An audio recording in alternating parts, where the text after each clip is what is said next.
आंखें चमक उठी। वाकई तुम मेरे दोस्त बनना चाहते हो? यकीनन, मकाओ ने चौंक कर कहा।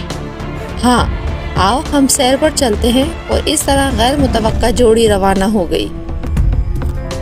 मकाओ ने ऊंची उड़ान भरी और खूबसूरत रास्तों पर लियो की रहनुमाई करी, जबकि लियो ने मकाओ को दिखाया कि सबसे ज्यादा रसीले फल जंगल में कहाँ मिलते हैं। जब दोनों ने साथ वक्त गुजारा तो दोनों ने एक दूसरे से बहुत कुछ सीखा। मकाओ ने लियो को जंगल की खूबसूरती की तारीफ करना सिखाया, जबकि लियो ने मकाओ को बहादुर बनने में मदद दी।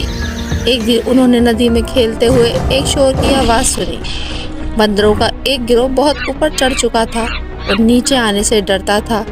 दूसरे जानवर खड़े थे, समझ नहीं आ रहा था कि किस तरह मदद की जाए। मकाओ बंदरों तक उड़ कर गया। परेशान ना हो, बस मेरी आवाज़ पर अमल करें और मैं आपकी रहनुमाई करूँगा। नीचे लियो ने खुद को बंदरों को पकड़ने के लिए तैयार किया।